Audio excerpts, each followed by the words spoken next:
The Benjamin Dixon Show is only possible with listener support. Go to www.thebenjamindixonshow.com to register for our blog and join the Progressive Army. And now, ladies and gentlemen, You're now about to witness the truth. It's the Benjamin Dixon Show. Welcome, ladies and gentlemen, to the Benjamin Dixon Show. I am your host, Benjamin Dixon. It is Monday night, May 23rd, 2016. I want to thank you for joining us. I want to thank Slick Nick on Twitter, but a part of the Progressive Army. His name is Nicholas Nolan. He just got through doing a phenomenal interview with Thomas Frank, the author of the book, Hey, or Listen Liberal, or whatever happened to whatever used to be the Party of the People. I'm sorry, I don't have the title of the book right in front of me, but that's enough for you to go find that book and buy that book. I've read the majority of the book. I haven't finished that, but I have a long reading list now that I'm really engaged with authors coming on air and interviewing. It's just a wonderful thing. So three books I highly recommend would be from the three most recent authors that I had on this, that we've had on the Benjamin Dixon Show Network, or whatever you want to call it. Of course, Eddie Glaude Jr., he's Democracy in Black, wonderful interview last week. And tonight, of course, Thomas Frank. And then about 2 weeks ago, we spoke with Professor Harvey K, in his book, The Fight for Four Freedoms.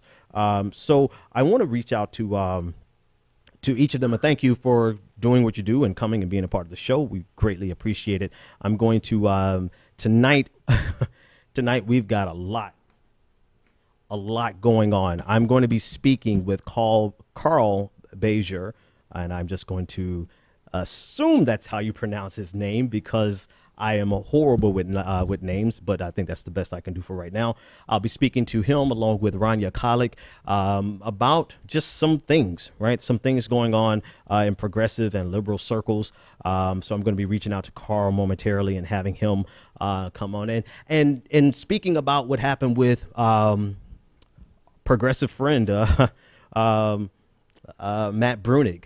I just had Matt Bruenig, and listen, Matt Bruenig is a young guy. He has an AVI of an older philosopher, and the only reason I mention that is because if you read Matt Bruenig, you read him and you think that this is an old man, an old seasoned veteran, man or woman, just somebody who's been in the game for a while and has no need for superfluous words or any fancy words, and he just gives the data. That's Matt Bruenig. He was on the show on Thursday, and no sooner than he got off the show. Matter of fact, he at the very tail end of our interview, he was distracted by something, rightfully so. A lot of drama unfolded over the weekend with he and the Demos, the organization that he used to write for, and I say used to. So I'm going to have Carl come on and talk about that. And I also have to talk about the polls, with Donald Trump taking the lead. But let me start there, because it's almost like a continuation, like part two of the interview that I had with Matt. And I believe I have. Let me just double check here. I believe I have Carl on the line. Carl, how are you? Hey, I'm good. How are you doing? Doing great, man. Thanks so much for coming on and having this conversation with me. I really want to talk about and fill in my guest. First of all, two things. I invited you on, and you were going to come on Wednesday, and we were just going to talk about politics as usual, right? We already had a calendar date for Wednesday to talk about politics from the left perspective and all the interesting things that are happening in this election. But then Thursday night happened, and Friday happened with Matt Bruenig. And again, I'm trying to explain to my listeners who may not be as familiar with Matt's writing. Personally, I write, and I'm a fan of his writing, and he's a very strong voice from the left, progressivism, and a champion for poverty.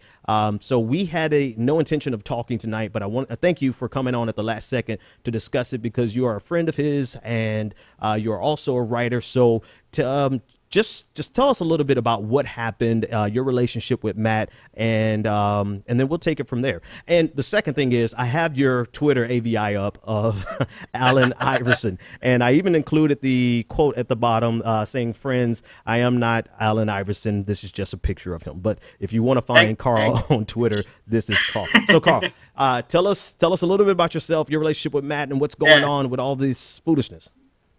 Hey, so I'm a lot like that in ways that I have a day job that has nothing to do with my presence online, but I also write a lot. And I became Matt just a bit over a year ago, and we have a lot of the same interests. We're both kind of nerds, and we both have kind of backgrounds in philosophy a bit too, and so we're very interested in those kind of intellectual debates. And one particular topic that we've been interested in over almost the last year are the demographics of Bernie Sanders supporters, and who all supporting him, who isn't. Early on, there was this conventional wisdom that Hillary Clinton had a huge base of women behind her. And then that drifted into this conventional wisdom that he had people of color behind her. And meanwhile, Matt and I are looking at the data, and what we see very clearly is that the real effective divide in support is not gender, it's not race, right? It's even less income. The main driver is age. Yeah. It's very, very distinct. So once you get under, or earlier it was once you get under 30, you get to millennials, and Sanders numbers just skyrocket into like the 60-70% range. Right. And you move out of that, and suddenly Hillary Clinton is competitive.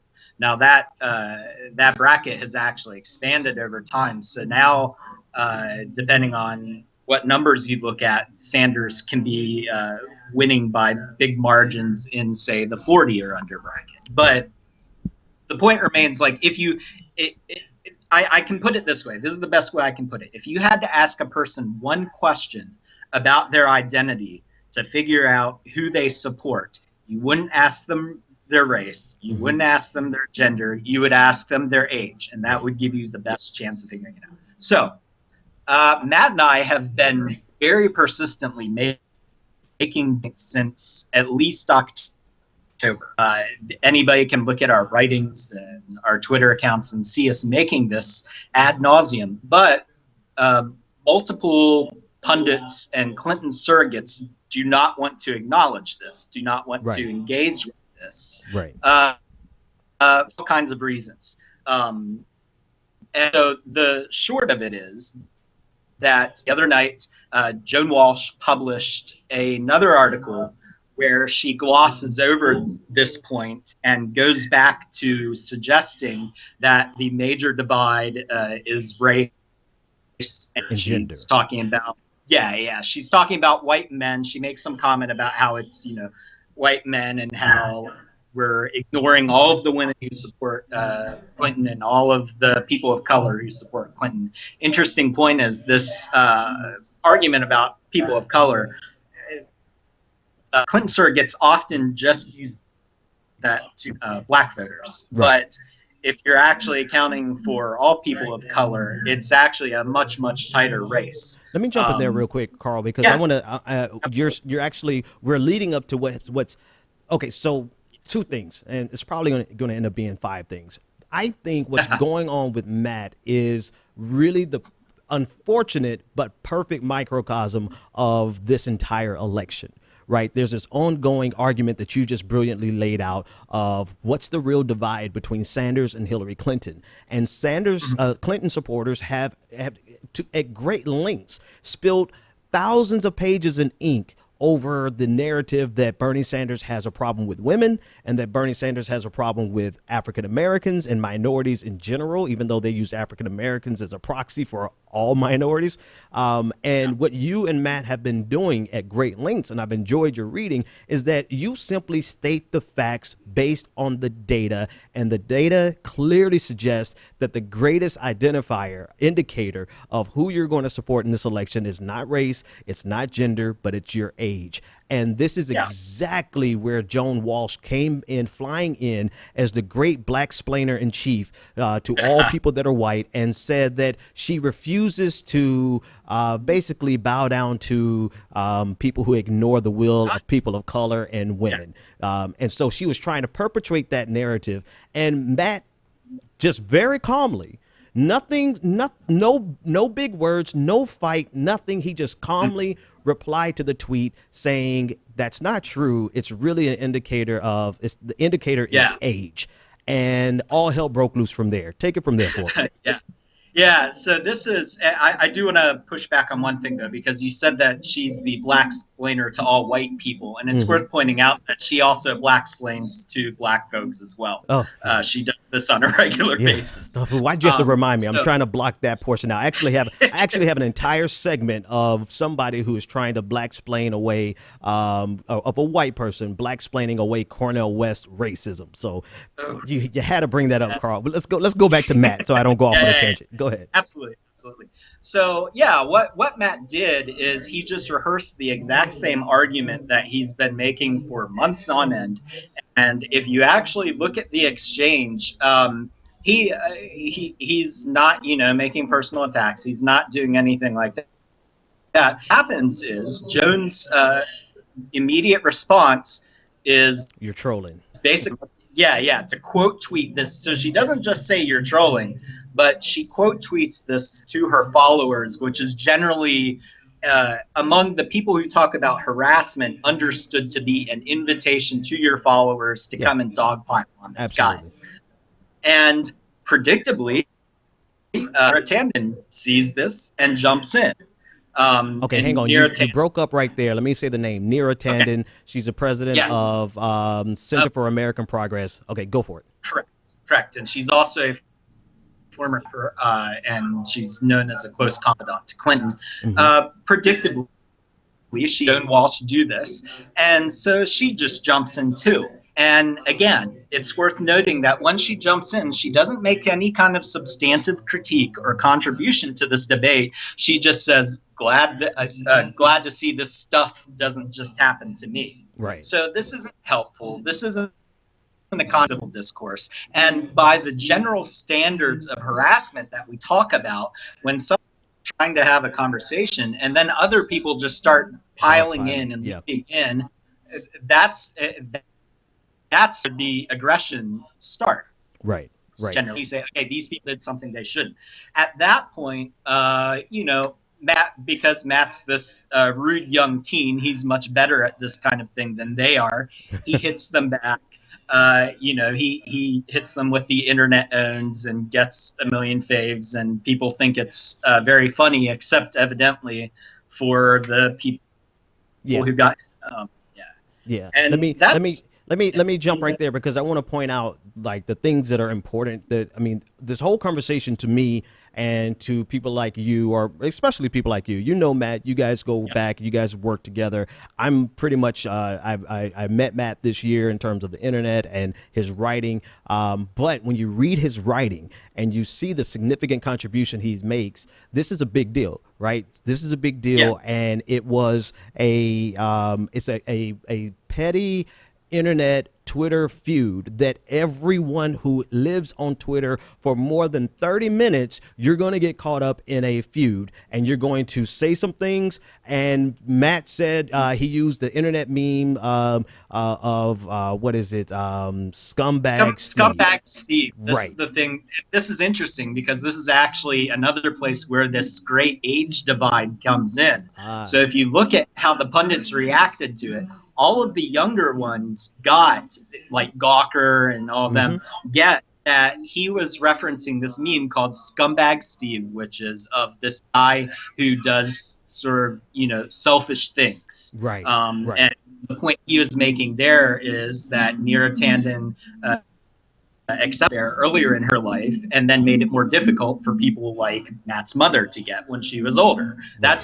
That's a classic Scumbag Steve move. That's now to be sure, because there's a little bit of lag in your sound, but I want to make sure everyone in my audience heard you. So you're saying he used a Scumbag Steve, which if you've been on the internet any meaningful amount of time, you've come across, and it basically talks about a guy who's extremely selfish. He applied this to Neera Tanden, who at one time benefited from welfare, but then later on actually was working with Hillary Clinton when she opposed or when she was trying to push for welfare reform, essentially gutting welfare for people like Matt's mother and millions of other people across the nation. Let me fast forward just a little bit for time's sake.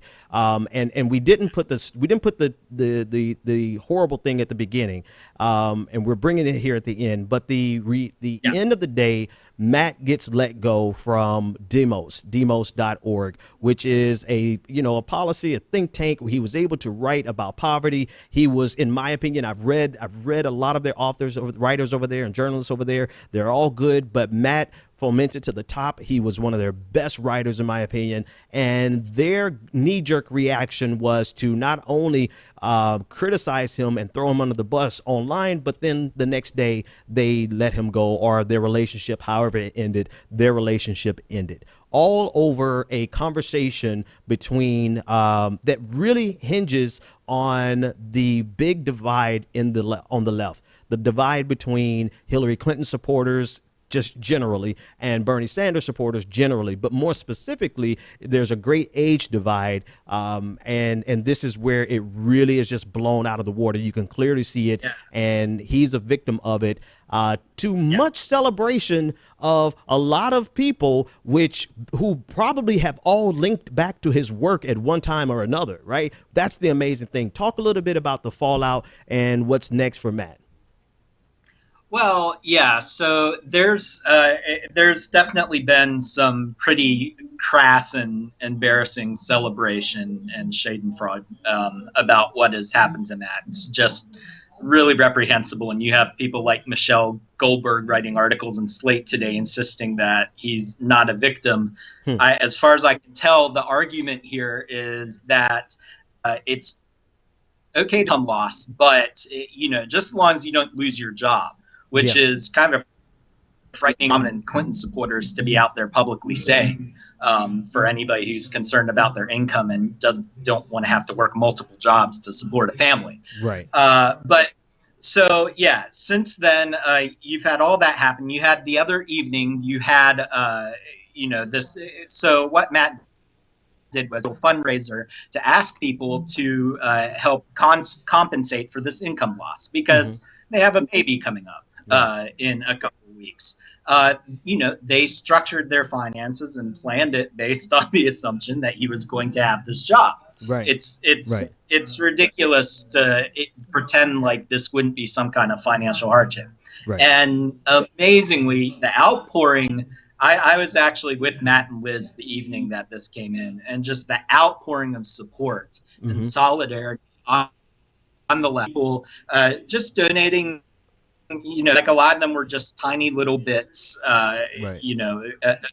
He wasn't getting these huge, massive donations, but just so many people came out to show their support. And some of the people now are spinning this as just kind of a pity party, right?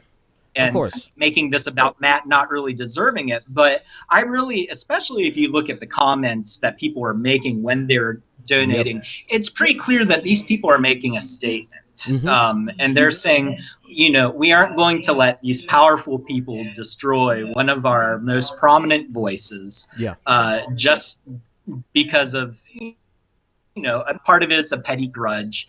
There are all kinds of sort of institutional politics going on here in the background. And I think that more of that is going to be exposed in the coming days and weeks. I know that some journalists are already looking into this. But the left stood up for Matt, and it was a great moment of solidarity.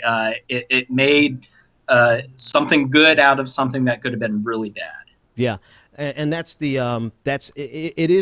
it speaks so much to the willingness of the left, and I say the left in general, and I'm talking about people who are not Republicans, and so that's a broad spectrum, right?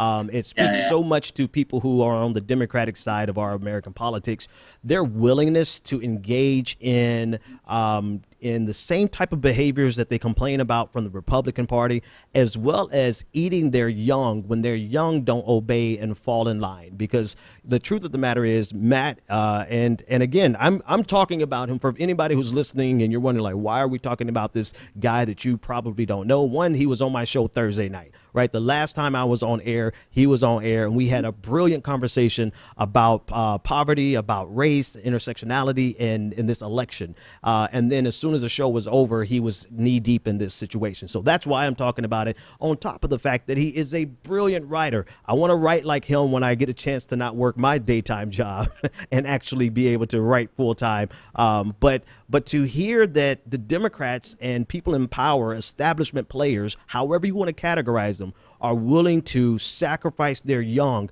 that don't obey, instead of mobilizing mobilizing a voice like Matt, who can be so powerful against, ultimately you want to say against conservatism, but we're not naive, and we understand why they don't elevate voices like his, because voices like his actually step on their toes and their neoliberal economic ideologies and goals. So, I'm glad. First of all, thank you for putting the word out, and all the people who are supporting Matt. I'm a little upset because you guys closed the fundraiser so quickly, and I didn't find out about it until I was on my way back from New York this weekend. So let us know if you're going to open it up again. Send out a tweet so that we can send in the second wave, because I want to see him. I want to see Matt become bigger. Matt Bruenig become bigger because of this, because that's just how I operate. Man, I want to give you the last word. Anything you want to talk about, and then tell people where to get up with you.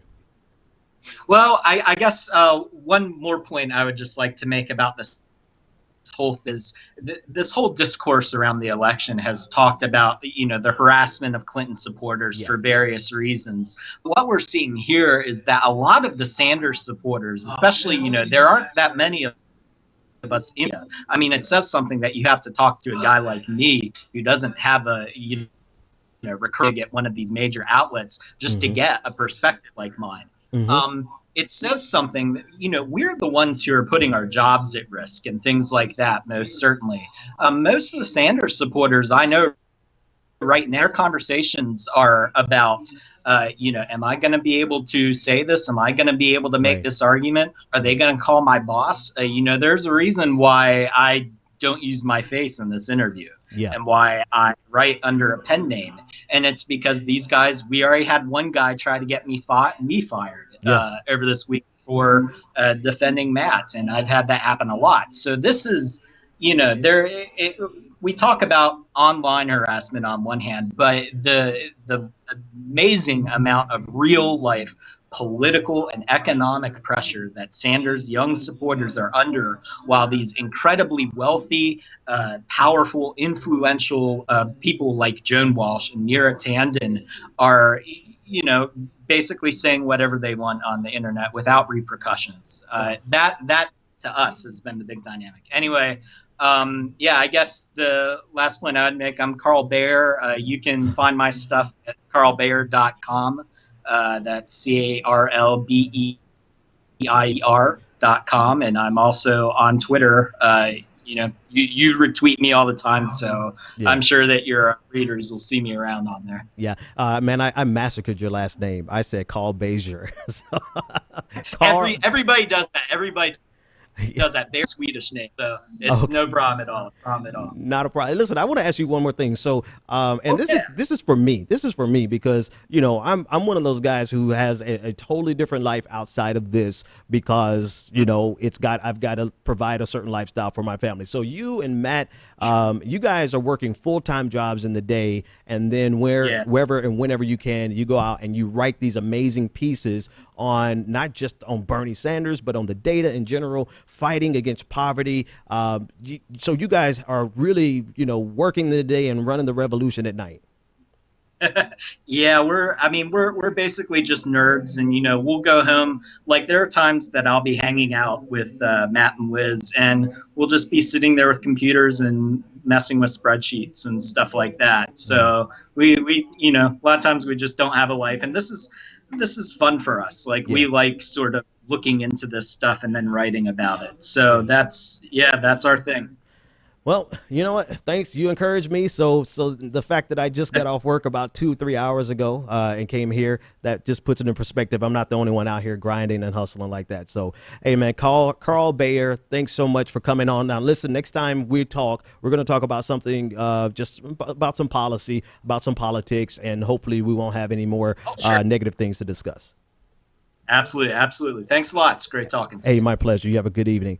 Ladies and gentlemen, that's Carl Beijer. I want you to check him out on Twitter and just, if you follow me, I do retweet he and Matt quite a bit because it's great to have these conversations. I'm going to talk about the second half of this conversation. And just as a heads up, two things. We are going to go until I cover everything I wanted to cover tonight. We're going to talk about the polls. We're going to talk about Freddie Gray. We're going to talk about Terry McAuliffe. We got a whole litany of things to go over tonight. So we might be here to at least till 10:30 Eastern time. If you're listening live, you can join the conversation after I get done with this next interview, 857-600-0518.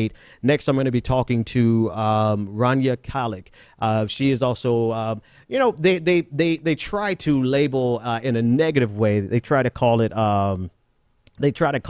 socialist Twitter, as if that's something we're going to run away from. I kind of laugh about that because, socialism, communism, fascism, Maoism, that's something that America stopped being afraid of when President Obama got elected. So it's amazing that people, and when I talk about I'm not talking about Republicans here. I'm talking about Democrats who are trying to employ the Red Scare to push back against this economic populist message. And one of the major techniques of suppressing this has been concerted efforts by Hillary Clinton supporters that are really trying to divide based on race and gender, while they try to act as though they're being intersectional on race and gender, and they are completely oblivious to the fact that if you're going to really be intersectional, you have to include the conversation about poverty, right? So there's all of these factors that are coming into play in this story about Matt and his getting fired from Demos, and it's really this power play of people on the back end who really are pulling the strings of power. One of the things I do hope is that two things. That another platform hopefully has already got him. That's number one. And then number two, that a more progressive platforms come out to support writers like that so that they don't ever have to kowtow or lose their job to the establishment. That's really what I'm feeling about that. So I'm going to be joined momentarily by Rania Khalek, and we're going to talk about not the entire situation, but particularly the perspective of this feigning outrage, especially from this harassment and feminism kind of critique. And I want to let her speak to that because, one, I'm not a woman. I have not studied feminism enough to actually say that I'm a feminist in a very substantive way. And then two, it's just, it's Rania. So of course I want to bring her on anytime I get a chance. So I'm going to have her join the conversation. So I want you guys to stick in. Listen, good news is that, good news and weird news is that we are now broadcasting on, you can get a recording of tonight's show on iHeartRadio. A very large conglomerate, Clear Channel, all those negative things that, we on the left traditionally don't like. But I do like the fact that our reach has probably been quadrupled now that we're on iHeartRadio. So more people are going to hear this message until they decide they don't want me on iHeartRadio anymore. So check us out there and continue to support the Benjamin Dixon Show as I get ready to move into this second segment, talking with Rania Khalek about this fake outrage that is just prevalent and how that fake outrage is used to manipulate conversations in general. But also you see it over the weekend. It actually literally took the job of one of the most prolific young writers on progressive issues. Like, if you cared at all about progressivism, even if you're a neoliberal and you remotely have a hint of progressivism in you, then you knew about Matt Bruenig's work. And it just seems to me so ridiculous that we allowed this to happen like this. And so anyway, I am joined by Rania Khalek. Rania, how are you today?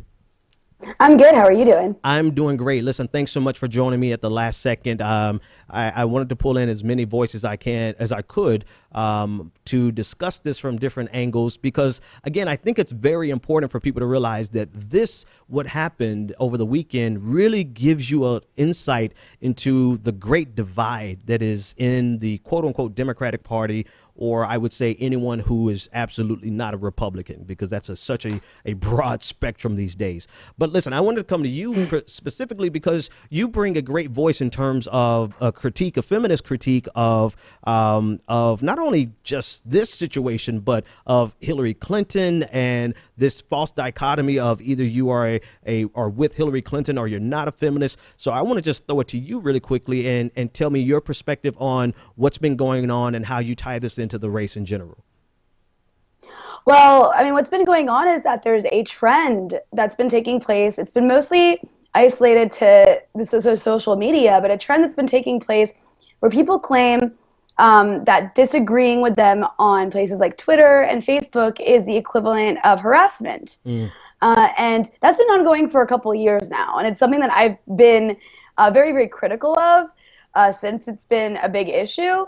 And it's sort of been isolated to the left on social media. But what we saw happen recently with the firing of Matt Bruenig from Demos is that this trend is being exploited by powerful, influential and prominent supporters of Hillary Clinton, who are basically using it to say that anybody who is disagreeing with our ideas or our stances and positions and decision to vote for Hillary Clinton and support her and advocate for her is harassing us, especially if they're a man. And it's Bernie Bros. You know, this ties into the whole idea of Bernie Bros, which is a completely manufactured controversy in itself. But yeah, there are all these Bernie Bros are just trolling us and harassing us. And now, you know, the Nevada thing happened where the Democratic Party behaved very undemocratically, and because of that, there was a backlash, and a couple people left some nasty phone calls and messages towards the Roberta Lang, the woman who was responsible for that. And so then that sort of ties into this as well, where those people, where every, you know, Bernie supporters in general were, you know, were basically accused of death threats, rape threats, and of being, you know, like basically rapists, like rape threats. And so we see all these things tying together with what happened with Matt Bruenig, where now you actually see him criticizing Neera Tanden, this president of CAP, this powerful woman, this influential woman in the Clinton campaign, and she basically just exploited this trend that's been ongoing, where all these people then trolled Matt and decided, you know, and started calling him a serial harasser, and then anybody else who disagreed with him a serial harasser. And they're using the language. Go ahead, finish that sentence, and I want to jump in there. Go ahead. Well, I'm just gonna. I mean, this is like the trend of this is they're using the language of rape and assault on women and misogyny. Which people on the left and liberals are, you know, that resonates with them, to smear people with zero evidence whatsoever, who are supporting Bernie Sanders and disagreeing with people who support Hillary Clinton, to smear them as like people who are provoking rape threats, who are even sending death threats and rape threats, and again with zero evidence. And so this is really, I mean, this is really, really troubling because, and we can talk a little bit. I mean, you wanted to say something, so go ahead and jump in. Let me jump in there but I'm glad I stopped and let you finish that, because that to me is the most disturbing thing about this, is that they are using the language of rape and harassment, and it's something that causes a visceral response that whether they have evidence of this or not, right, they can just make this claim. And now, to be sure, it really undermines people who are legitimately threatened and harassed online because people are simply coming after them to harass them, versus someone who is having a political disagreement with you online, and now you have minimized the plight of people who are legitimately harassed online, and not over a political opinion, but simply because you're a woman. There is so much harassment that takes place. To see them just kind of co-opt that narrative just for political points. And like you said, without any substance, no evidence. Like, somebody called me out and said, well, you shouldn't ask for, what do you think about this? Because somebody tried to call me out about this weekend. You shouldn't ask for evidence of harassment. Really? We're talking about political harassment. We're not talking about sexual harassment. We're not talking about rape. We're talking about the accusation of political harassment. What do you think about that? But I gotta say to even that, I understand this need, and it's a good thing. The idea that, if a woman makes a claim or anybody makes a claim of sexual harassment, it should be taken seriously and not dismissed. Right. That's what we mean when we say we should believe women. Not we should believe women without asking for any evidence. I mean, the idea is, yes, please open an investigation and look into this and take it seriously. And that is being completely, like you said, undermined with this notion of just believe me without any evidence. I mean, even in a sexual harassment case, like an actual physical sexual harassment case, right. If there's an investigation, you need evidence to prove that somebody did what they're being accused of. Right. And so there's nothing wrong with asking for evidence. That's what we should be asking for. Yeah. But on top of that, what's really happening here is that prominent and influential supporters of Hillary Clinton are exploiting the idea of believing women in sexual harassment and online, and they're exploiting like the sort of panic that exists at the moment around online harassment to immunize themselves from criticism. Yes. And to change the subject of debate, to change it from a debate about the substance of policy differences and political differences to one about debating whether somebody's sexually harassing somebody's engaging in online abuse or not. Because now the debate's about completely ridiculous, absurd things that have nothing to do with what's actually happening with the election. On top of that, I will say, like, as I'm a woman who's I'm pretty well known online. I'm very active on the internet. I'm a writer, and I write about really controversial issues. Yeah. And because of that, I do experience a lot of online harassment and trolling. And at sometimes that does become like threats, although that's really rare. I mean, that's and I do find that interesting that someone like me, who is, I think I'm pretty prominent on the internet. I don't receive the flurry of death threats and rape threats that seem to be like everywhere. Right. I'm not saying they don't happen. I just think that in this case it's a bit over exaggerated. But beyond that, I know I am somebody who does receive a lot of harassment. I've had to like file complaints with the FBI before because of specific threats I've gotten against me and my family for the kinds of stuff I write about. And so I understand that, and that's something I care about. And because I care so much about that being taken seriously, I am disgusted with the way that people who support Hillary Clinton are using this and exploiting this for their political agenda, while at the same time not caring about the fact that they're making a complete mockery of the actual harassment women like me experience on the internet. I mean, I'm just utterly appalled by this, because it's going to have, later on people are watching this and we know what they're seeing, especially people who already don't believe women. They're seeing, oh, see, they do lie. That's what they're seeing. They're seeing, oh, like, look what's happening on the left right now. I mean, this is fuel for the men's rights activist groups who already, are always looking for any piece of, any way to sort of prove the fact that women lie. Yeah. So, I mean, I'm really disturbed by that. Let me point out how influential this individual, Neera Tanden, is. And again, these are names that maybe everyday people, or actually I know everyday people don't know these names, but this is what's happening in the background. And so the person who for which Matt got fired, Neera Tanden, she just got appointed today to be on the platform committee for the Democratic National Committee. She was appointed by Hillary Clinton. So she is a longtime supporter of Hillary Clinton, a longtime advocate for Hillary Clinton, and she has been rewarded with for all those years of support by being appointed to the DNC's platform committee, alongside of a couple of other people that I'll talk about later. But we're not just talking about somebody random on the internet. We're talking about someone with enough power to be appointed by Hillary Clinton, potentially the next president of the United States, to be appointed to the DNC platform committee. This person engaged in this type of behavior, and now we see the result of these accusations is the firing of it doesn't matter that he's young, but a young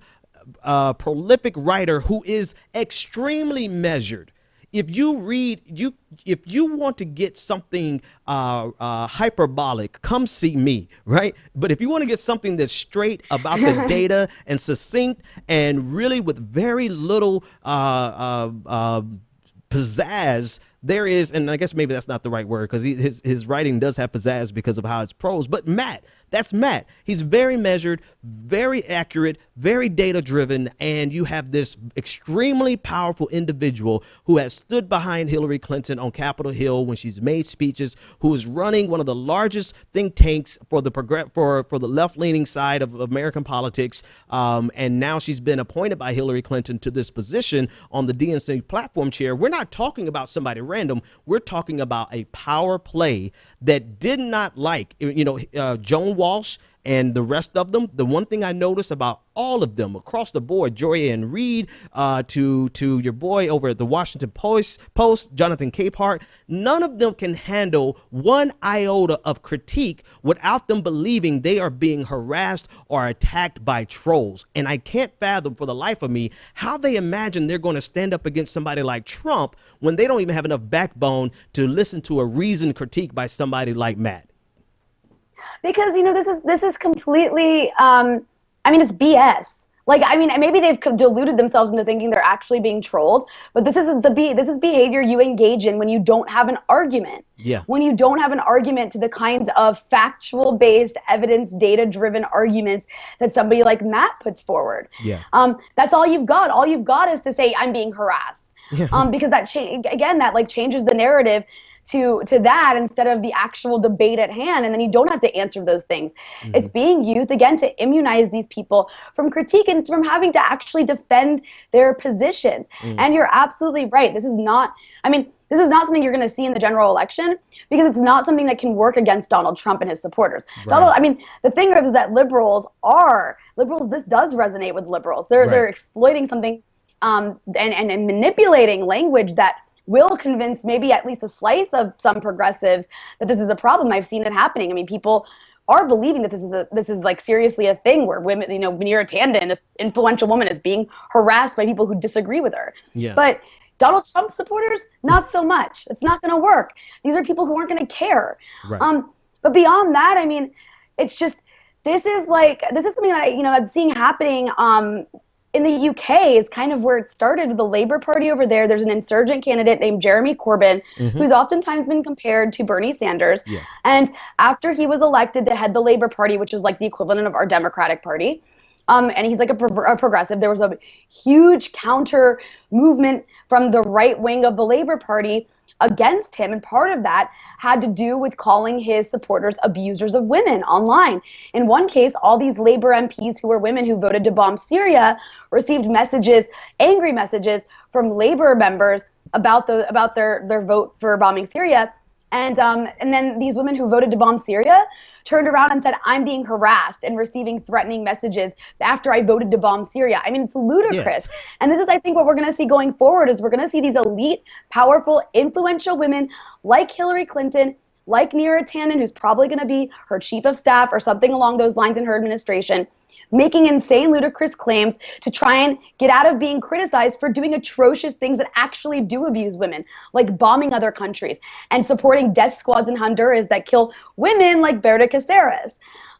There's more backlash towards online criticism of Neera Tanden than there has been towards Hillary Clinton for her support for that coup in Honduras that supported those death squads that then killed a female activist. So it's just stunning to watch this play out. So what do we do, right? Because this is the exact case, right? You see the email that came from Neera Tanden basically saying that Syria should pay, but Libya should pay for their own destruction with their oil, right? Because we're living in a deficit world. This is an email. Go to The Intercept. You can read the entire article about it. But you have someone like that. And if we bring a critique to her over that preposterous, just ridiculous and disturbingly dangerous idea, then we are harassing her and we are being sexist, misogynist, Bernie bros. How do we get around this if Hillary Clinton wins and that entire regime of whatever you want to call them. I won't use any adjectives here to save my ass, right? But when they get in power, if they get in power, what do you do to fight back against this? You know, I mean, it's one thing that, we can do is point out the hypocrisy. I mean, Neera Tanden, one of the funniest things about this is less than a few months ago, she hosted a friendly sit down with the right-wing race-baiting Israeli Prime Minister Benjamin Netanyahu, somebody who calls Palestinians wild beasts, and somebody who, when he was running for re-election last year, got right-wingers to come out and vote by fear-mongering about the fact that, and this is like pretty much a direct quote, that Arabs were voting in droves and they're being bussed in by leftists. Yeah. She sat down and like hosted this guy in a very friendly atmosphere, asked him no tough questions. So I mean, it's interesting because these people, it's good to point out how people like Neera Tanden are only concerned about civility only when it benefits them, but otherwise they could care less. I mean, she could care less about Netanyahu's civility when she sat down and hosted him.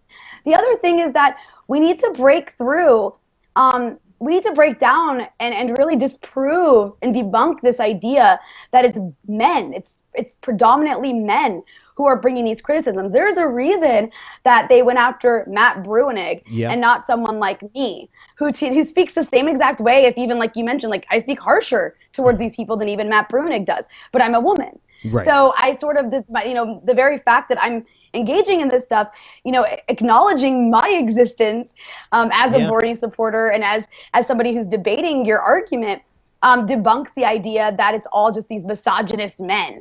So I think that that's a place too. I mean, we have to demand that these people acknowledge the women. Like, why aren't they, not just me, there's other women too. Like, why aren't they acknowledging our critiques? But why aren't they engaging with us? Of course. Exactly. I know exactly why.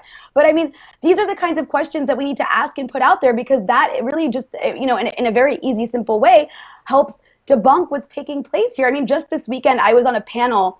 It was a panel made up entirely of women, and it was about Hillary Clinton and how she's a fake feminist, and her sort of her faux feminism, if you will, and what it means for feminism moving forward. It was basically an anti-Hillary panel. It was at Left Forum, and it was all women.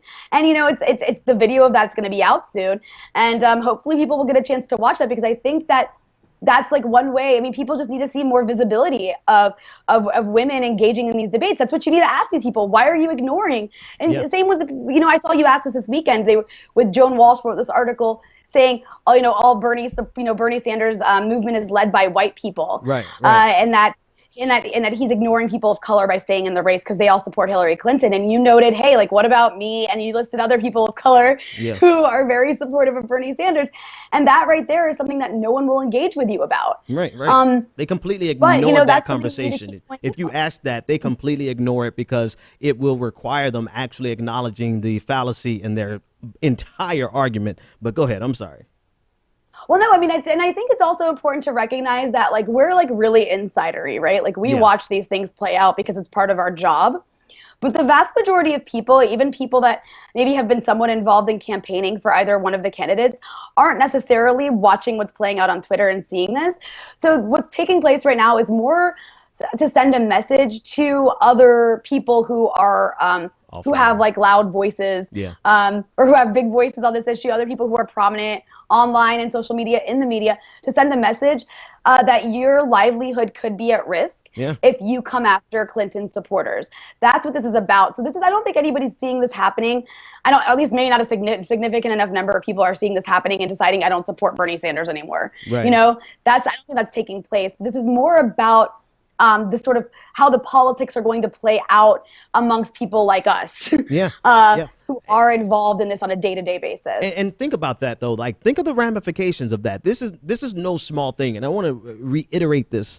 This is the silencing of a political dissidents, of political disagreements. This is authoritarianism. This is what you see in authoritarian regimes, where they silence political resistance and political opposition. And here in America, they're not going to do it by throwing you in jail. They're going to do it by taking your job, especially if your job is any way connected to the power structure that is the establishment of the political establishment, whether it be on the right or the left. If you talk against that system and they can't like marginalize you so that no one hears you, then they can take your job. That is no small thing. And I think one of the most terrifying things would be for us to sit and rest on our laurels or rest on the fact that this may not directly affect us and lose legitimate opposition voices, because without opposition, this doesn't work. Go ahead.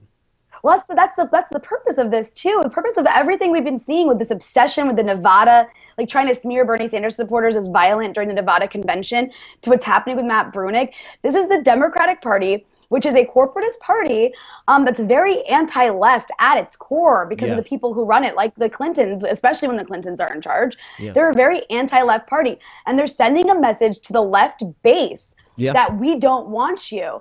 We are not going to give you a voice. We don't want you in our party. We want your votes, but we don't really care about them that much, apparently. But we want your votes, and we'll fearmonger about Trump to get them. But otherwise, you don't get anything. We don't want you in our party. It's a backlash towards the progressive populism that's coalesced around Bernie Sanders and that's trying to actually have an impact at the convention. Because at this point, it's like Hillary Clinton is so far ahead of him. It's not like she needs to do this to help her get more delegates. This is strictly about sending a message to the progressive base of the Democratic Party that you need to shut up. And so the last thing we should do is shut up. Absolutely. And that's why they're behaving in this authoritarian manner. Because, the people in charge, I guess, of the Democratic Party at the moment are a bunch of authoritarians. And the last thing I will add on that is that it's kind of sad because they're behaving like a parody of what the right thinks the left is, which is speech police. Oh, God. Right? Speech police who care who care about language, and that's exactly how they're acting. But they're just doing it towards us. And they're empowering Donald Trump even more, because the more he can point out this type of behavior, and the more this type of behavior is legitimately seen by people on the right, the more they're going to feel that what they've been saying all along is true, even though it's not necessarily true. It's always some shades of gray in there somewhere. Rania, listen, thanks so much for joining me. Tell everyone how to get up with you and what you're working on. Well, thanks as always for having me on. And you can follow me on Twitter at Rania Khalek. And I write for the Electronic Intifada. You can follow my work there, or you can check out my website, raniakhalek.com, where I try to regularly post my own podcast and all the work I am doing elsewhere. Awesome. So thanks again so much for having me on. It's always great to have these conversations with you. My pleasure. You have a great day. Thanks so much. 857-600-0518 if you want to join the conversation. Oh, there it is. I finally got my clap track back. All right. I'm going to do a hard shift here. Hold up. That's not what you want to see. You want to see that. You want to see me. You don't want to see that screen. I'm going to join. There you go. Let me turn my claps up a little bit. All right. Hard shift. I've got to talk about Freddie Gray and the trial with Freddie Gray. The multiple trials that are going on with Freddie Gray. And I'm going to be speaking to my colleague here at the Progressive Army and the Benjamin Dixon Show, Anoa Changa. She's going to come in and fill us in on that. But as it comes, it's a frustrating day. But I think when you unpack the particulars about this case, it's one, not as frustrating, and two, to me, it actually sends some signals that it's far from over. So while I get connected with Anoa, I just want the groundwork of this is that you had Officer, I believe, Edward Nero. He was found not guilty on all charges today. The two charges that he was facing was assault and negligence. The assault charge was the interesting thing about it was that Marilyn Mosby, the prosecuting attorney, she actually brought an assault charge based on the fact that the police officer had no legitimate reason to arrest Freddie Gray. Now, what makes this interesting is if this officer had been found guilty of assault based on not having any legitimate reason to arrest Freddie Gray, the ramifications of that would have been unbelievable. Because just in Baltimore alone, there are hundreds of people who are arrested every year who are never charged with anything. It's almost their own version of catch and release, right? They arrest you, you don't get charged, and you're thrown back out. And so if this officer had been found guilty, this would have really set a precedent that would have shaken police to their core, and rightfully so. But he was not found guilty today because, and I'm quoting here from the Baltimore Sun, the judge found no credible facts to show that Nero was directly involved in Gray's arrest, and said testimony showed that Nero's role in putting Gray in the van was minimized by the actions of other officers. So it's two things. He said that one, that Officer Nero, who was found not guilty today, this judge, I believe his name is Barry Williams. I'll have to, Barry Williams. Good memory. That Nero, we're not going to find him guilty of assault, not because we don't believe in this theory that Mosby is prosecuting him under, but we don't believe that he had anything significant to do with the arrest in the first place. So to me, and I'm going to bring Anoa in on this conversation, to me, that's not striking down this precedent. It's not striking down this legal theory that she went under. So actually, I think I have her here. There you go, Anoa. Anoa, thank you for joining the conversation. I've been filling them in a little bit about just this political, not political, I'm still thinking political, but this legal theory that Mosby was prosecuting Nero under. She lost today, but she didn't lose because the judge said that this is a bogus theory that you're prosecuting him under. He said that I can't find any evidence that he had played a significant role in the arrest. What do you think about that and the possibility of this actually working on a subsequent case, because you still have 4 other officers that need to be tried? I don't have any audio for you, Noah. Yeah, let's check your audio on your side. I have you. The line is wide open, and it's saying, okay. So we're going to give you a second to. I'm going to keep the line open. Just keep trying your audio, and I'll know when you're here. But that's the big thing to me, is that it wasn't a. Oh, there you go. Let's try that again. Okay. What did you think about that, Anoa? Yeah. Can you hear me? Can you hear me? I can hear you fine. Am I here? Yes, you're here. Yay! I'm not set up for tonight, but one of the articles I read earlier actually did say that he did not necessarily think that she had a legal argument, right? Really? That she didn't meet her burden. Right. She didn't meet the burden. I read what you read, and she didn't meet her legal. I mean, that's the bottom line. Mm-hmm. You know, the prosecutor did not meet the legal burden that was upon her in this case, right? But I did read that there were people who were saying that this theory of the case, in terms of the assault, that basically by affecting an unlawful arrest, what could be argued as an unlawful arrest, was basic that whole chain of events was an assault, right, on Freddie Gray. And they were saying, I was just reading earlier, they're like, well, that's never been argued successfully against a cop effectuating arrest before. Here is the problem with this train of thought that we don't have, because this is the problem.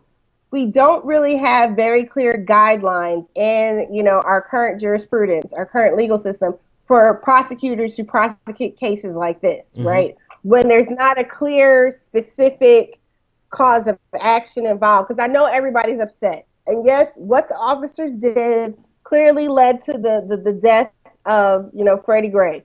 However, the injuries that later resulted in his death. However, what everyone's thinking about, the causation and the negligence, that's a civil suit standard, right? Criminal law is completely different than the negligence standard. I mean, you do have criminal negligence, which is something that could have been gone for. It was just interesting because the misconduct charge, it seemed like the judge said something to the effect of, well, he was a newbie cop and didn't have sufficient training, so you can't really blame him for that. I find it very problematic. Okay, well, I'll stick with the legal first. The legal first is the defense gambled on a bench trial. A bench trial means it's just the judge. When you have a case that's very heavily legal issue oriented, not so much the facts. So it's not like you have like really different fact patterns and different, facts to really argue. If it's just like strongly legal, then, sometimes people will go straight for a judge. And what I just read, and someone who's in the Maryland bar can correct me if I'm wrong, what I just read is that in Maryland, the prosecutor does not have the right to object if a defendant requests a bench trial versus a jury trial. Now, for those who may not have remembered, the very first of these trials was a mistrial. Right. So that one can be tried, it can be retried again. This one cannot, because of double jeopardy on these charges. Unless some new evidence arises and there's a new reason for new charges, completely different charges. Otherwise, this one is done. But with this cop, basically, as you already discussed, the burden of proof was not met on behalf of the prosecutor. And here's the issue. Prosecutors have to meet their burden, plain and simple. We saw this happen in Trayvon Martin case, with George Zimmerman's case, right? With the murder of Trayvon Martin. The prosecutors, Angela Corey's team in Florida, did not meet their burden. They didn't meet their prima facie case, to get over that reasonable doubt threshold, beyond reasonable doubt threshold. So, and that's the problem you have here with with Judge Williams saying, okay, you didn't meet your burden. My issue, though, with these types of cases, particularly because we're talking about police and official actions done in their official capacity, right? And whether or not someone who is in this position can be held criminally liable for what they do, right? We just saw recently in Brooklyn with Officer Peter Lang, while found guilty, his charge was reduced, and ultimately he was given only 5 years for probation for killing, Kai Gurley, an unarmed man who was just walking in his stairwell. So we have a pattern. There's a pattern in practice in the United States of not prosecuting police officers. Let me jump in there for real things quick. that they. Let me jump in there real quick, because I was speaking to I have a friend, police officer, and actually he's inside of the criminal justice system, not a police officer, and he outlined that it is baked into our system that we give officers as much leeway as humanly possible, all the way up to the point of blatant criminality, so that they can feel free to do their job. And that's one of the critiques of Mosby's theory, right? That her theory that if he arrested him without cause, that this constitutes assault, then that precedent would really infringe on the freedom that police officers have to actually to even make mistakes without fear of being arrested and charged, right? So there's this, obviously there's this whole spin about the Ferguson effect and police officers being afraid to do their job. Then this could have amounted to the Baltimore effect. But I did not see the article that you saw. I did see the information saying that she didn't meet her burden of proof, but the justification. Yeah, if I could find it earlier, I found it earlier. It was just saying that the justification, the argument that she was trying to use. Some people described it as novel or radical idea. Yeah, they had a Georgetown. There's a Georgetown professor that said that it's a quote unquote gutsy move. So, but I still it's balls to the wall. I'm sorry. I was watching. It's balls to the wall. I mean, it was a gutsy move. It really was. I was watching. I stayed home. Go ahead. I had a little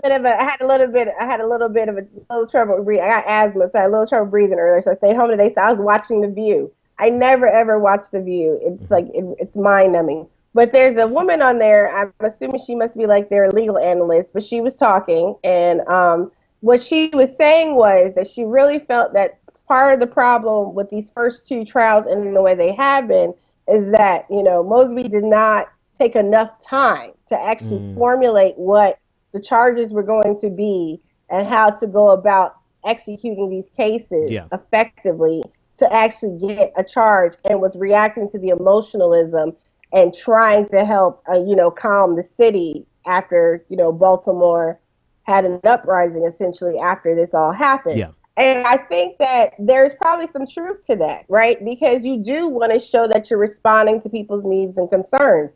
On the flip side, people really have to understand. I understand we're fed up with the way the justice system works, or the injustice system, as some people say. But at the same time, you can't just rush into these cases. It's not just, well, they did this, he's dead. Okay, what are you going to do about it? You really you do have to take time to adequately put together, because these cases are having back to back to back. right? Like it's been a year. I know people are like, well, it's been a year. Yes, it's been a year, but they probably had all types of different. They've had different motions and court battles up and down. The first officer has been ordered to testify in subsequent cases. That went up to their appeals court in Maryland. Like there's been a lot of other things procedurally that have been happening before these trials. Let me jump in there. Let me jump in there because I think that I heard that critique of her not adequately developing the charges before she actually rolled them out. I don't necessarily agree with that, but that was just something that I heard earlier that made me stop and pause, and I had to think. Like I said, that's an interesting. That's something to consider. But I think one of the possibly that she may have reached too far with who she was charging, particularly with the language that the judge used here, because just reading his comments, the comments that were provided, of course, by the media, and I wish I had a copy of the actual transcript, but in the comments that the Baltimore Sun shared, he didn't smash her theory as much as the fact that she was charging him, saying that there's really no evidence that he was the one that would cause this negligence and was wrong in arresting him. Go ahead. Well, that's Freddie the other Gray. thing. Like part of it also kind of tied. There was like an accomplice liability argument in there, and basically, if it's accomplice liability, if you have a criminal action that's going on and you participate or assist in any portion of the action, you're liable as an accomplice, right? It's also similar to being a co-conspirator. That's kind of also part of tied in there. Like the problem is like to meet what she was trying to do, it was very convoluted for this particular officer. Also, everyone needs to be clear. This is for this particular officer, and the judge was very clear on that. This pertains to this particular officer. It does not affect the retrial of the first officer. It does not affect the trial of the subsequent 4 officers. And those cases are coming back to back all through the rest of the summer, with the last one starting in October. I'm going to be honest with you. Needs to.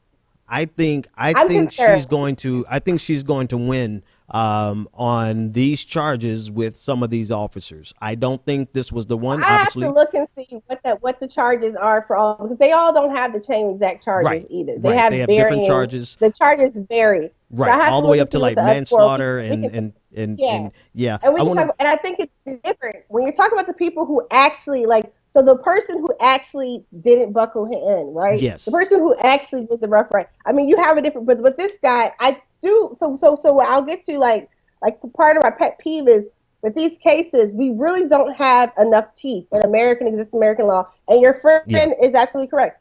Police are given wide latitude. What you see happening on Law and Order, SVU, that's really like police correction officers and stuff like that. I mean, the problem is, though, that we have people who abuse their power. We have people who act what should be considered outside of the bounds of the law, except for the fact that the law has been stretched so far to permit them to do basically anything. And the problem is when there is no real push for, I mean, the comment was from the judge, well, this guy didn't have proper training. If he didn't have proper training, he shouldn't have been out in the damn street with anybody. Exactly. Right. And also as a person, if somebody violates you, even if it's not anything, a serious violation as deprivation of life, as in this case, but a lesser, but still our only recourse, and basically the way the courts seem to act is that the only recourse we have is to sue the city. Yeah. That does nothing to address, police behavior, misconduct, abuse, and in this case, a death. Also, our standard. No, go ahead. I was going to say, I like this comment. we haven't been on air together in a minute, but let me give you this comment from. I can't see you. I know. Let me give you this comment from the chat room. I think it's right on point. This is from a BS Opinion. You got to get a better name than that, because this is actually a great point. You said that we need to, but shouldn't we be not be talking about how to punish the bad cops when they mess up, but we need to also talk about how do we get better cops in the first place? And that goes directly to what you're saying with this police officer. If he didn't have adequate training, then he had absolutely no business being on the streets, right? He was. That's not something that should be just casually dismissed as making this okay. That's a systemic failure of the system that compounded the issue. And I think that's where we have to really really start shifting the conversations. I want to ask you about this before I let you go. I want to ask you about the willingness of the prosecutor to try police officers. Can that be in itself a catalyst for systemic change in your police departments? I think you need to not only have, I think we need to have, like, going to the first point, I think we need to have not just a willingness, because that's a huge problem too, right? We see prosecutors going out of their way to not charge police officers. Yeah. And when they finally do bring charges, it's like it's a victory. But bringing charges is only the first step. It's actually getting the conviction, because convictions can actually act as a deterrent. However, you know, on the flip side, like to the other person's comment, we need better training. We need actually monitoring of police practice, procedures, et cetera, going on in these departments. We know there's been a long-standing, widespread issue. It's not just Chicago or Cleveland or Ferguson, or in this case, Baltimore, you know, LA, New York. Like there is a LA case. There's a case out of California looking at the LAPD. I think it was about 10 years ago, maybe. Yeah. And they look at the fact that if you have certain action going on over a period of time and it can be documented a certain way, you can actually use the RICO statutes against you can basically treat the police department as a criminal enterprise and use RICO. And RICO, why RICO is good, because that can let you go back even further than just, you know, X amount of years for issues, which was the problem with the John Burge cases out of Illinois, out of Chicago. John Burge, ultimately, out of the police brutality torture cases, I think it was spanned over like 2 decades, but they could only get him on, I believe it was perjury. He was charged, ultimately convicted of 3 years. I think it was perjury. Still gets his state of Illinois pension, living the high life in Florida on taxpayers' dime, despite torturing and destroying the lives of hundreds of men and women. Yeah. But the statute of limitations ran, and when the DOJ had the opportunity to go in and investigate, then they only investigated his specific issue in Area 2. And now we see the DOJ going back into Chicago now. And this is like 10, 15 years later. There is so much. Go ahead. Well, the last thing I wanted to say, though, is that, you know, someone in the chat room said, well, if you look at the code, then that'll tell you what. Yes. Dude, I'm a lawyer. I know these things. If you look at the code, you lay it out. But it's not that just example, like, okay, you have elements. You have factors, right? So if you have an element, if your statute, if your issue is elements, you have to meet everything, right? And you have to argue that. She must have thought that based on the facts that she could argue and meet that burden, and she did not do it. The judge just did not buy it. It was a stretch in this case. I think. Let me jump in right there, Noah. Go ahead. I think that I think that this is an incident where this. I don't think it's the end of the story. I want to end it here and let you give the last word and tell everyone how to get up with you. But I honestly don't think this is the end of the story for this case. For this case, yes, but for all of the cases, no. Because I would want to see if the judge just completely dismissed her theory for this, because I think there's one other officer who's charged with in the similar fashion.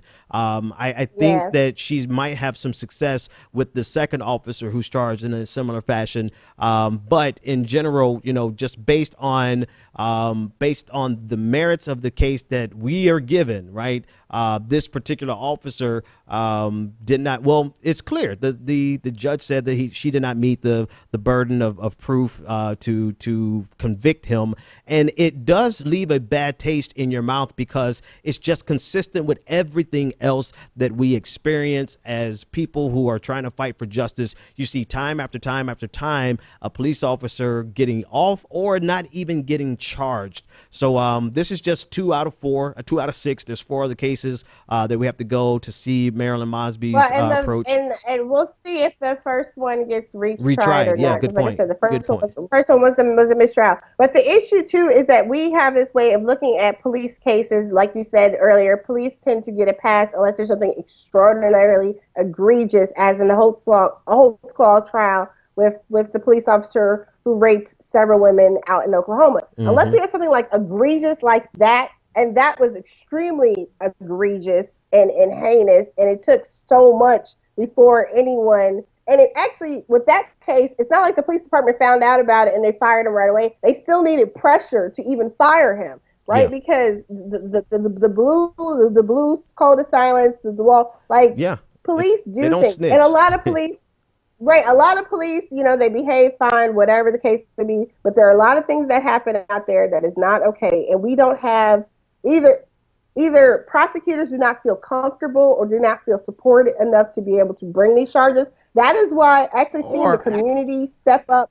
Yeah. Well, Yeah. go ahead. I was gonna say, I was think gonna say, seeing it's the community opposite. Step up and put the pressure on. I think it's the. Well, this I is think what I was that's some gonna of say, it, but because you have that's the people like I think his name was McAulliffe over in Ferguson, also, who is just so in bed with the yeah. police officers. Oh, Where well, that's what I was going to say. That was the second one I was going to say. So on the one hand, you have prosecutors who maybe they feel like they do not have the support to do what they need to do because they do have to rely on the police. That's what a comment someone made to me earlier. Prosecutors do have a close relationship with the police officers that they work with. They don't want the police to shut down on them and not be cooperative. But on the flip side, like you were just saying, yes.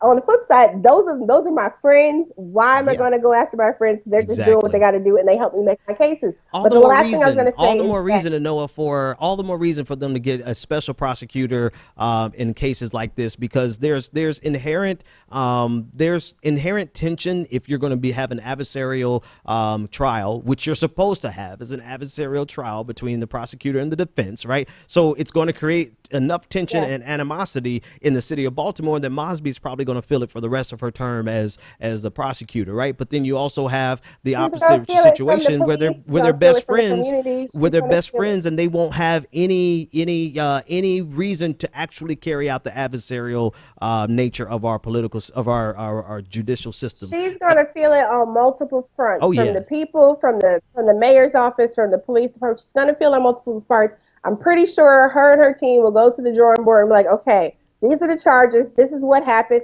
Because again, this is seen as a huge, setback in a way. But they've had, like, if you look at some of the other procedural, like, wins, basically, getting one officer to be compelled to testify, in subsequent trials, even if they're not before their trial has even happened, that's like a big deal. That is a big deal. So there are things that have happened that are big deal, but she has to make sure that she has it tight and that she can make her burden proof and that the holes aren't there. But this opting for a bench trial thing also works in the defendant's favor. But the last thing I was going to say is we need to start looking towards a different standard of addressing police killings, police abuse, and police brutality. Yeah. There's a lot of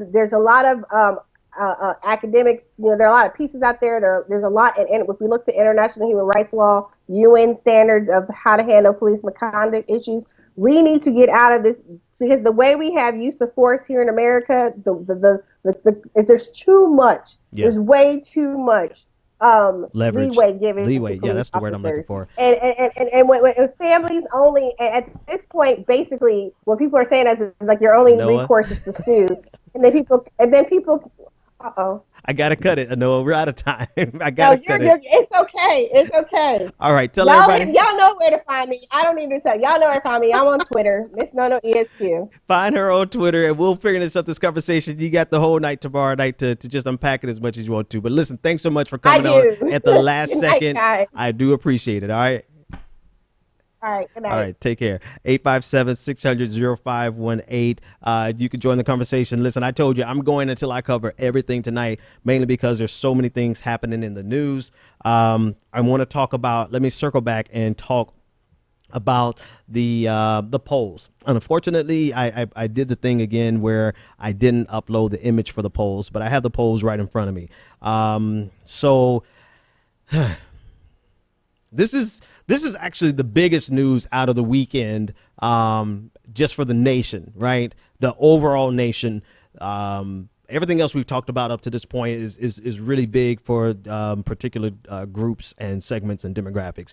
But Donald Trump, in the real clear average of polls, has pulled ahead of Hillary Clinton by 0.02%. I'm sorry, by 0.2%. So Donald Trump is ahead in the polls, and he is actually leading the ABC News Washington Post poll by 2 points. The Rasmussen reports, we talked about this last week, he's beating her by 5 points. And the Fox News poll, Donald Trump is beating her by 3 points. Now, I talked about the Rasmussen and the Fox News poll last week, and a lot of people were like, well, it's Fox News and these are just 2 polls. But now the ABC poll is showing that he's pulling ahead. Now, the thing that should be scary enough to everyone, I don't see the CNN poll here, but the loss of gains, not just the fact that Donald Trump is closing. That's it exactly. He's closing the gap, but her margin that she's winning by in the polls that she's winning, like the CBS New York Times poll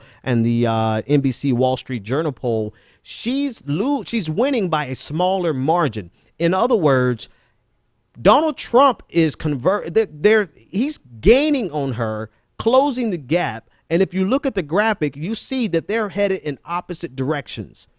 It's almost like the graph of their polling since from late last year, from October all the way through May of this year, are just complete mirror images of each other, where Donald Trump starts off in the bottom and he moves up, and now he's coming up to intersect with her right at 43.4% and Hillary Clinton at 43.2%.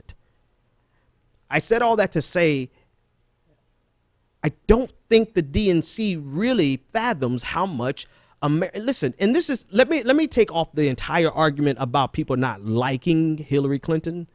There's another factor that very few people have talked about in this election that I think is going against Hillary Clinton, is the fact that most people are not going to get up and be excited about a dynasty. Nobody. We were tired of it with George Bush, HW, and then W, and we're absolutely not excited about a Clinton dynasty. Even more so, it's the Clinton-Bush dynasties, right? If you see this as opposite sides of the same coin, which they are, then you would realize that this is a continuation of 2 feuding families who are actually probably going to get along very well. And you see the Clinton-Bush dynasties, they would have taken up the last, 1988 was when HW got in. So over 30 years of American politics, with a small blip for Barack Obama, has been dynastic between 2 families. And I think no one is really talking about this because everyone is just saying, oh, nobody likes Hillary Clinton. Yes, I agree. A lot of people don't like Hillary Clinton. A lot of people just don't like the Clintons in general. Some of the reasons are bogus and some of the reasons are legit. But I think what's embedded in these polls is the excitement over somebody who is not a Bush or a Clinton, and that is Trump. And that is very problematic when you see the graph that my awesome producer is going to put on the screen for YouTube. If you see the converging graphs of their polling in the general election, Donald Trump, the trend is way more important than the immediate data point, right? The trend for Donald Trump is that he is on the ascent and Hillary Clinton is on the decline. And this is very problematic if you consider Donald Trump to be one of the worst things that we can do in America. But you can't tell that to the Democratic Party, the Democratic National Committee, because they insist on doing everything they possibly can, including allowing Hillary Clinton to get out of this California debate, the debate that she had originally agreed to with Bernie Sanders. Now she's not going to do the debate. At least by the time I started the show tonight, she was not going to do the debate. You know, you see it play out there. And this is very problematic because America is so far rejecting Hillary Clinton. And I think it has to do more than just people not liking her, more than having problems with her ideology. I think it has a lot to do with the fact that the last 30 years of American politics has been under the control of either a Clinton or a Bush, and now we're vying to get another Clinton in office. 857-600-0518. You can join the conversation. Caller, you are live on the air. What is your name, comment, and or a question? Hi, it's John from Mississippi. John, how's it going, my friend? What's on your mind? Hey, just sort of in reference to your first guest that you had on when you're talking about the demographics, and when you talk about age, it's true that income is not as much a deciding factor as age, but I think there is an economic reason that age is more dynamic than income, and that net worth of those of older is, it's disproportionate on an exponential level compared to the young. You're talking about hundreds of times. Just the average comparison, and a person in their late 60s can have literally 100 times as much as a person in their early 30s. Yeah. And that, I think it's more economic than just, we think Bernie Sanders is cool and we want change and all that. I think that there's, it gets back to a economic motivation there. Yeah, I can agree. I can definitely see that. I think it is a question of motivations, whether or not they are actively, and yes, I'm stealing this directly from the conversation I had with Matt on Thursday. If you go back to Thursday, he was speaking about can we ascribe the motivations to their actions to being about economic security, or the threat that Bernie Sanders poses to their economic state. And I think for some people that is the case, right? You have people who outright reject Bernie Sanders' economic platform because of how much that would raise their particular tax bracket to, right? So you do have some people who just expressly reject that.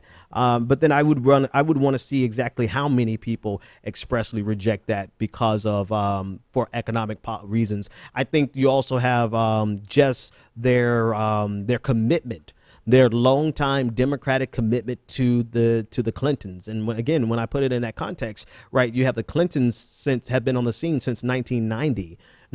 Like that's if you're in your 60s, you're talking about at least 25 years ago. This is their late formative years. Like the Clintons were their people, right? That's like if you that's like me if Michelle Obama comes and runs for office, and I particularly like the Obamas. I don't care what y'all say, say what you want to say. I still like the Obamas, but that's like me when I turn 60, asking me to turn on the Obamas as a family brand.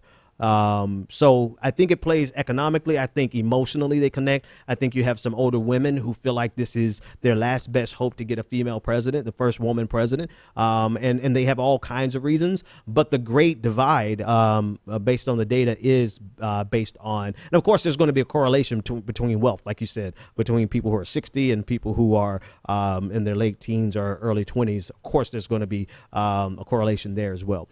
857-600-0518. Speaking of, I've got to talk about, we're just going all the way. I did too much prep.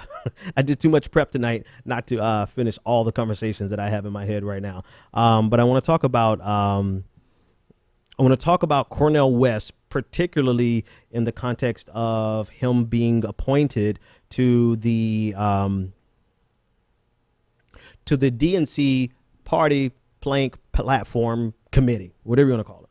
So he was appointed today, and along with, I think the committee is of 15 people, 5 people came from Bernie Sanders, appointed by Bernie Sanders. 6 were appointed by Hillary Clinton, and the remaining 4 were appointed by Debbie Wasserman Schultz. Bernie Sanders was not Bernie Sanders, but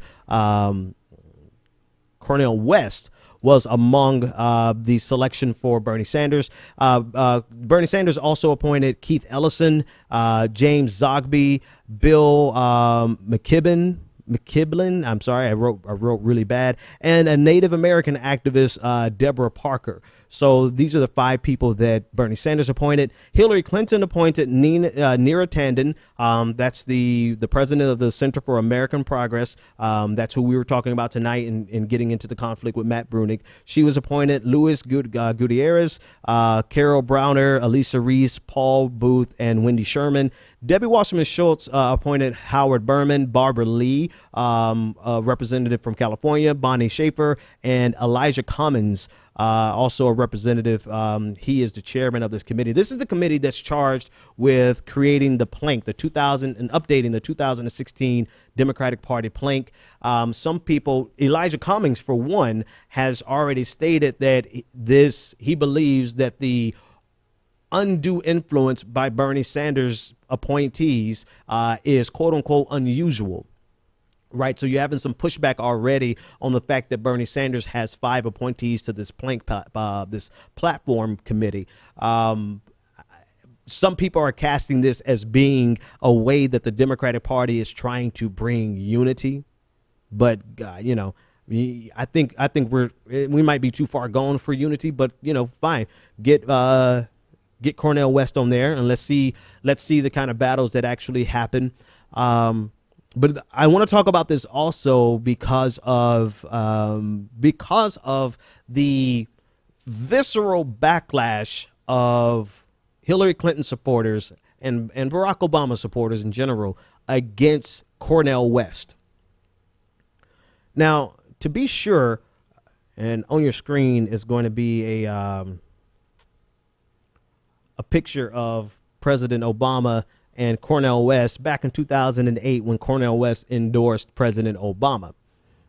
Now, that endorsement quickly went sour and went south when, for many reasons that I think are legitimate reasons, but then there are some accusations that is some pretty petty stuff that's involved that Cornel West turned on Barack Obama. Now, I'll leave the petty mess to the people who want to be petty and just talk about, they want to minimize it to being that Cornel West did not get an invitation to the inauguration from President Obama. And therefore, Cornel West, that is the basis for which Cornel West is levying all of this critique that he has of President Obama. All right, fine.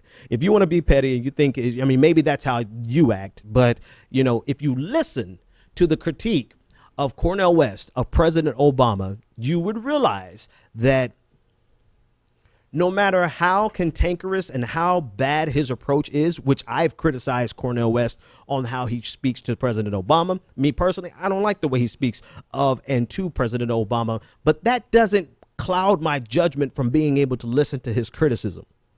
Because if I don't care how he says it underneath, and I'm saying me personally, but for me, I'm able to separate his acrimonious approach from what he actually said. And the critique leveled at President Obama on poverty, the critique leveled on President Obama from foreign affairs, national security, bombing, droning, his critique on President Obama on neoliberal economic, the entire neoliberal economic paradigm. There is some validity to it. There is great validity to it. There's a lot that Cornel West is saying that is absolutely true, and it does 100% get lost on most people who don't like his approach. I personally don't like his approach, but that doesn't make what he's saying untrue.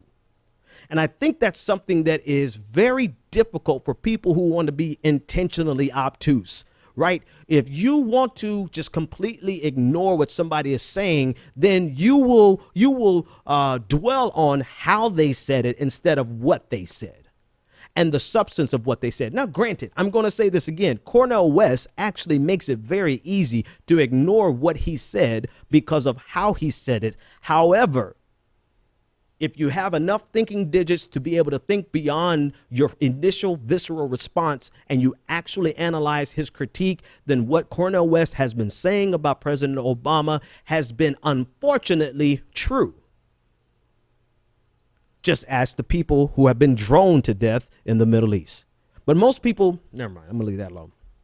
So all that to say, the appointment of by Bernie Sanders of Cornel West to the DNC platform has made Hillary Clinton supporters lose their damn minds and try to reduce and erase Cornel West's brilliance and Cornel West's contribution on race matters, on poverty matters, on issues that are so important ostensibly to people who are on the left, to progressives and liberals and people who just who are not Republican, because that's really how I have to categorize it now, or just people in general who are not Republican, right? Because you have such a broad spectrum who falls into that category. You're just not conservative. You're not Republicans. Scratch that.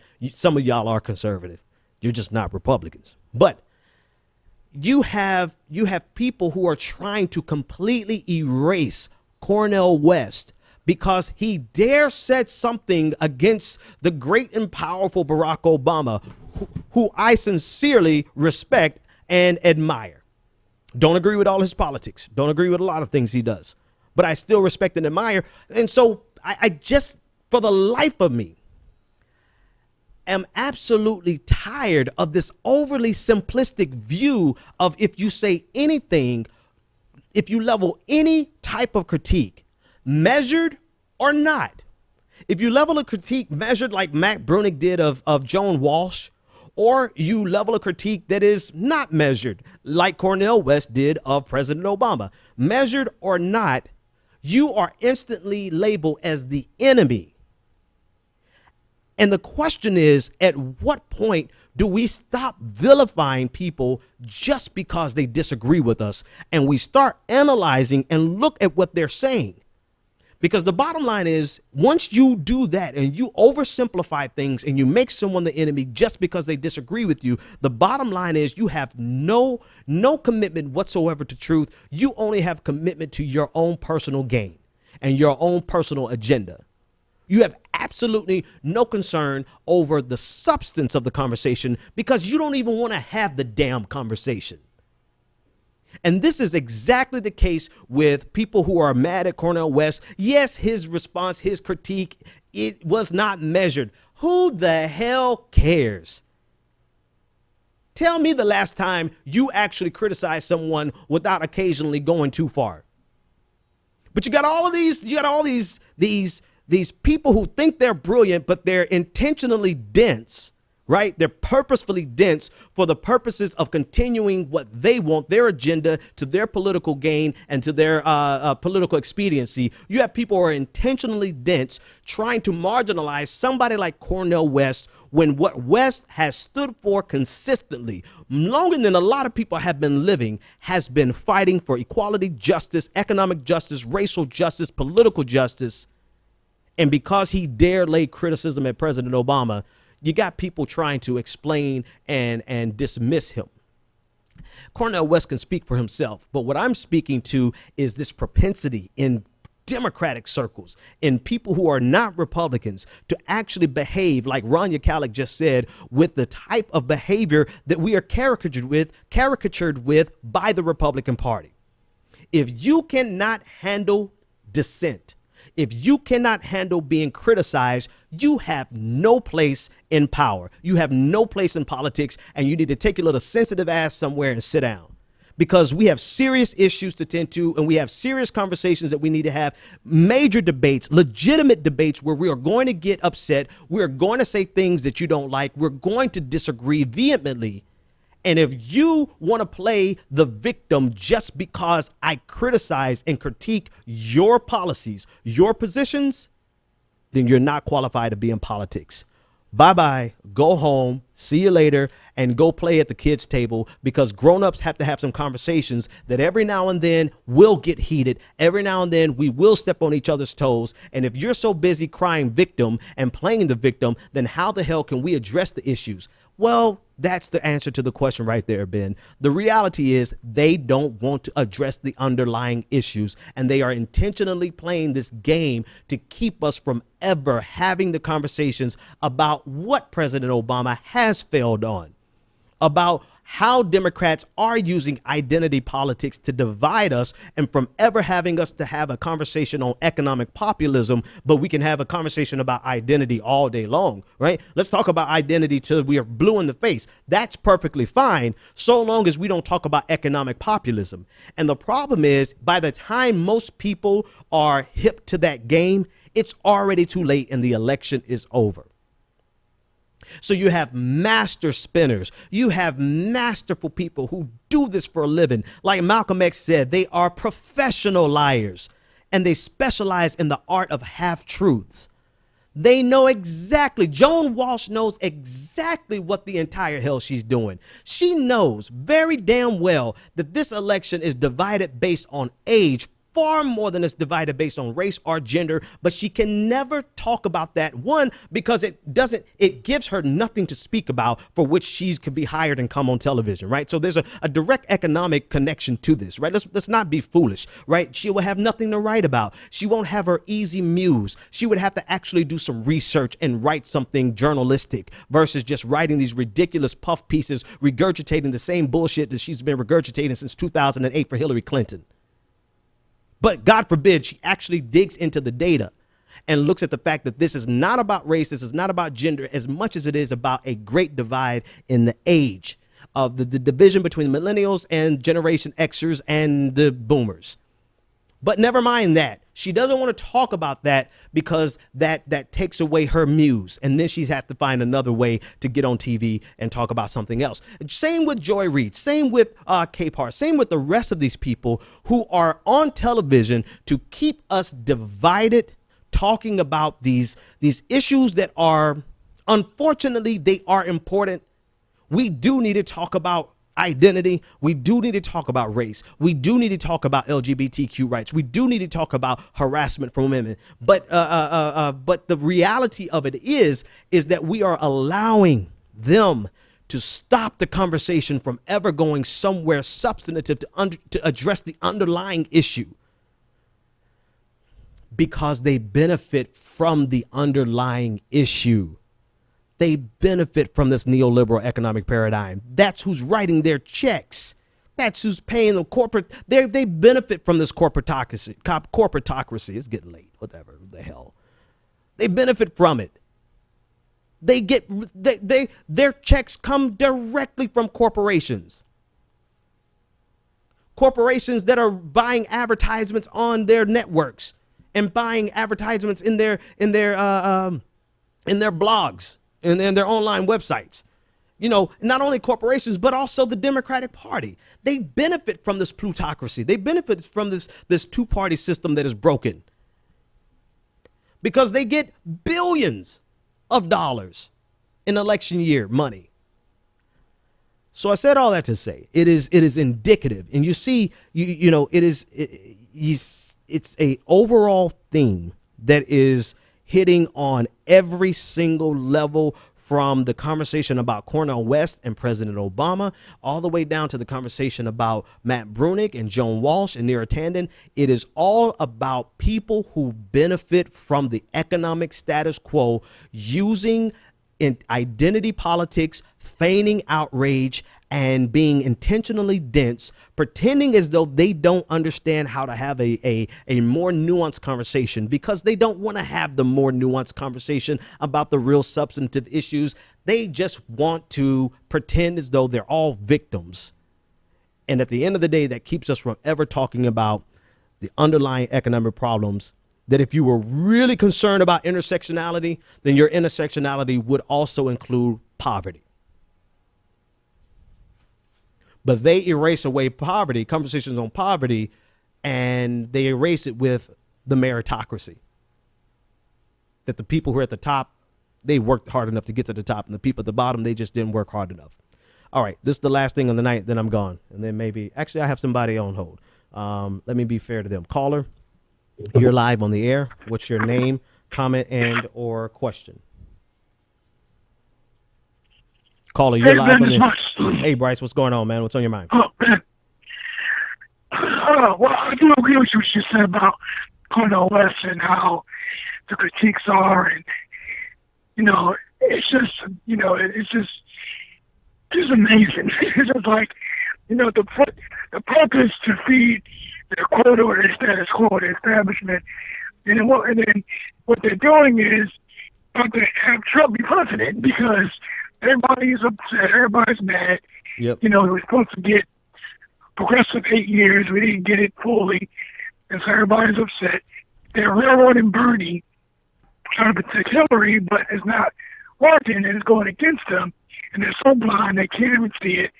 It gets frustrating, but we'll see how it goes. Still some time left, but I do agree with you about Cornel West, and there's some things I agree, some things I disagree, but we do need to stop, making excuses and stop, the nonsense because it's not working. It's just doesn't get anywhere. Yep. I agree, man. I always agree with you, Bryce. Usually, I say 9 times out of 10, I agree with you, man. You're absolutely right on that. All right, so folks, I have one last segment I got to do. Let me check that out. How's my volume there? I'm gonna turn my volume up because I want to make sure I get this thing here at the end. All right, I have to do a segment called "The Dumbest Thing in the World." I don't have any opening music for this, but I'm gonna put it on your screen, and this dives directly to the conversation about Cornel West. This is a wonderful human being. I don't know if it matters. Yes, it does matter that she's white. And this is her tweet. She's saying, you see, here's the thing. And hang on, let me go back to my camera. Somebody really feeling himself when they start off with, here's the thing. You're really feeling yourself because you really feel like you're getting ready to say something. I know because I'm a victim of it too. I do that shit all the time. All right, so here she goes. She says, so you see, here's the thing. Believe it or not, there are some racist white bros on the left that Cornel West gives them cover to express it. In today's entry of The Dumbest Thing in the World, I present to you this new phenomenon of white people explaining racism to black people while criticizing black people. It doesn't work like that. And what has happened in this election is you've gotten a lot of black people. I named them ad nauseum, but Cape Hart, Reed, Blow at times from time to time. That whole MSNBC black contingency. You have those people who are expressing how they feel, and they have the right to feel what they feel. It is what it is, but they're giving and lending the language to white people who come back later on and come back to criticize black people and explain racism to black people. Because, as she said, you see, here's the thing. Believe it or not, there are some racist white bros on the left. Cornel West gives them cover to express it. First of all, number one, there are racist people everywhere. There are racist Hillary Clinton supporters. There are racist Donald Trump supporters. Hell, the whole damn system suffers from white supremacy and racism. So pointing out that there's some racist Bernie bros, that's not news except to continue your narrative or this borrowed narrative, because it's not your narrative, my friend. This is not your narrative. This is the narrative that you borrowed from people like Joy-Ann Reid, the people who really did the intellectual work of thinking about how we can attack Bernie Sanders from a minority critique. You didn't do the intellectual work. You're just borrowing it from them, right? So there are actually racists everywhere. And so for you to feign this outrage over, you see, here's the thing. There actually are some racists. There's some racists probably in your family. Since we're telling secrets, there are racists everywhere. That's the first thing. Let's see what else she says here. Believe it or not, there are some racist white bros on the left. There she goes again. She's forwarding this same dual edge. She's actually, you're borrowing this from Joan Walsh. You're actually copying this from Joan Walsh because you're doing the seamless intersection of race. I don't know. Maybe it's not nice of me to pick on this person. I don't even know who they are, but it's the dumbest tweet of the day. Race and gender. So she seamlessly brings us in with race and gender. I'm going to finish it up and then I'm going home. Cornel West gives them cover to express it. No. Cornel West levels criticism against President Barack Obama that is legitimate no matter who's giving it. And this undermines this. And this is the perfect example of how people try to protect their favorite politician and themselves from critique by feigning outrage over something that has to do with identity. This is exactly like Joan Walsh feigning outrage over Matt Bruenig's tweet. This is exactly like Neera Tanden feigning outrage over criticism of her policies and her contribution to welfare reform, saying that she's being harassed. Well, not her words, but someone else put those words on her. But this is exactly the thing. So if Cornel West is leveling critique against President Obama, you may not like how he did it, because I don't like how he did it. But to say that if a white person says the exact same critique, it's racism, and Cornel West is providing cover for their racism, simply says that Cornel West's criticism of President Obama isn't legitimate because it's racism. And I don't even know why I'm actually spending time unpacking the logical fallacies in this ridiculous tweet, other than to say, come get your white people, please, liberals, come get your white people, and please tell them to understand that the one thing you're not going to do is black-splain racism to black people at the expense of black people. That's not your job. That's not your place. And you, ma'am, get nothing. You lose. Good So day. you get nothing. You lose. Good day, sir. We'll see you guys next time. The Benjamin Dixon Show is only possible with listener support. Go to www.thebenjamindixonshow.com to register for our blog, join the Progressive Army, and support The Benjamin Dixon Show. It's Ben Dixon. If you like this episode, be sure to share, like, and subscribe.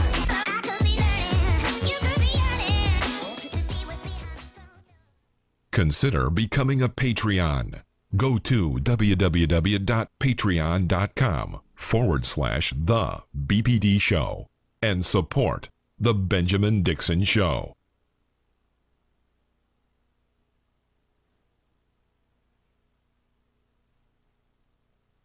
In other news, YouTube, y'all know I drove tonight, right? Because you know I'm not going to be here this late messing around with the damn trains. Next week, I'm going to have some guest hosts. I'm going out of town, taking my kids on vacation for a little bit. I didn't want nothing but to say, I'll holla. Good night.